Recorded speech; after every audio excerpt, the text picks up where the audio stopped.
Do you recommend any other protocols for those struggling with acid reflux?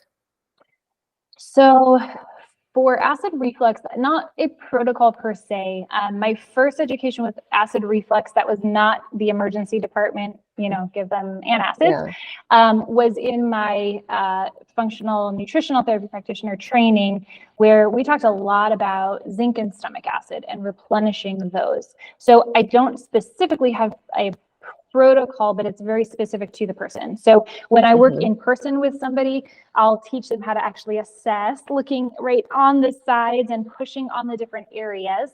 That would be those reflex points for low zinc and low stomach acid, and actually, assessing that with them and showing them and teaching them how to feel on the areas of their body that would show a deficiency. And then working to replace zinc and stomach acid specifically to start off. I also do a lot of breath work, or I encourage a lot of breath work just for that parasympathetic aspect, especially before eating. Because I usually, when I work with someone with acid reflux, we're talking about, there's usually a parasympathetic issue that we're working on there. And then I also work pretty closely with a myofunctional therapist who does a lot of acid reflux work as well. So working to train the musculature of the mouth, the tongue, and then she does breath work as well to help with the acid reflux. So those are usually so GAPS is a great tool for this, and that's usually kind of the progression.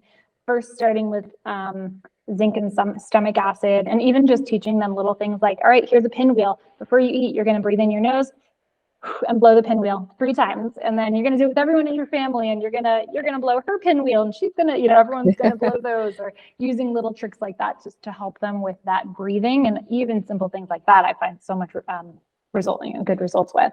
But then other than the myofunctional therapist and then GAPS, these are my go-tos. Wow, that's really interesting. I actually didn't think about it too much, about having to rest and breathe before you eat. That would actually help with the reflux while they're eating. So that's really interesting. Yeah, mostly because, it's going to help bring in the parasympathetic so that we're stimulating some more, the gastric enzymes coming, but it's really helpful with low stomach acid. So with actually allowing your body to create more of the stomach acid just as a precursor to your meal. So that's why I like to use it ahead of time. Plus, it kind of just goes along with, again, that traditional, let's just say a prayer before the meal, or let's thank the chef before a meal, right? Just kind of getting into this rested place, whether you're going on a pinwheel or not, just engaging with that to really start being able to appreciate your food too, because that's another aspect with it. If you're not digesting well, why you would have acid reflux. And so smelling your food and seeing your food and thanking the chef, rather than just gonna grab my food, gonna eat it and not think about it, right? So even just kind of engaging in that just slow, slow style, slow style of eating and sitting and praying and all of the things. So you find works really well with people to help reduce the stress, which can cause acid reflux. I love that. I love it. One more thing I would say that just popped in my head. I do often have people evaluated for a hiatal hernia too. Sometimes that is something that's really helpful as well. So I have a chiropractor I work with closely who does hiatal hernia assessment and reduction if necessary, and I find that helps too. So it's everything all together, right? It's not one thing, because even if that's the case, that and the hiatal hernia is reduced, then it can still pop out, and then then we need to continue working. So we do everything all at once. So that's another thing I like to bring in.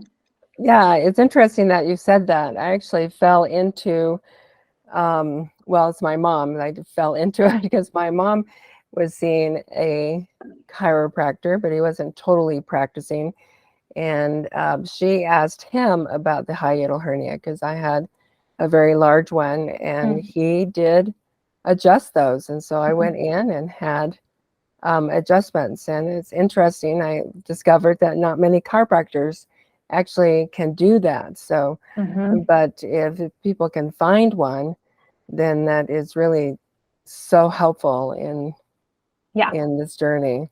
Yeah. Yeah, absolutely. Yeah. That's why it's just important to have your people that you know and you trust, right? And, okay, Yeah. this is the person for this is the person for this. Yeah. Yeah. That's You great. need, I love that happened with you. Yeah. yeah. And then after 3 visits, I asked him if there was a way that I could do it myself. Mhm. And there was. So he showed me how to adjust it down. And by then it didn't need the big pressure Sure. that he would do it. So, Yeah. so he Oh, showed me that's what so to great. do. Yeah. Good. Oh, I love that. That's so good. Yeah. Yeah. That is, it's interesting because most people don't know that the hiatal hernia can be adjusted Mhm. down, that you have to Mhm. go for other ways. And it to sounds take care of it. terrifying. I've had so many people like, oh, does that hurt? Right? Like it sounds like it could be a terrifying kind of thing. And it's not comfortable. I personally haven't had it done, but I hear it is not comfortable. But what so much better than the alternative, right? With being able to bring that down and then work on it on the back end. So Yeah, yeah. It's I wouldn't say it's painful, but it's not comfortable. It's mhm. probably in between not comfortable and painful, but it's Okay. over quick, you know. Sure. And you Yep. feel such good benefit that Mm. you're happy to go again to get it done. Yeah. And it's not something that you have to have done all the time. Like I only had it done 3 times and then I was Mhm. able to work on it myself, which was not even close to uncomfortable. Yeah. So Yeah. That's great. that's I love really that. cool. Yeah. I Yeah. love We it need to too. share that story more. I think more people need to hear that. Yeah, yeah. I Good story. actually have a YouTube video that I use. My son shows it, but I Okay. explain how to do it once you get adjusted. Okay. Good. So All right. that's pretty Good. I cool. will look that up.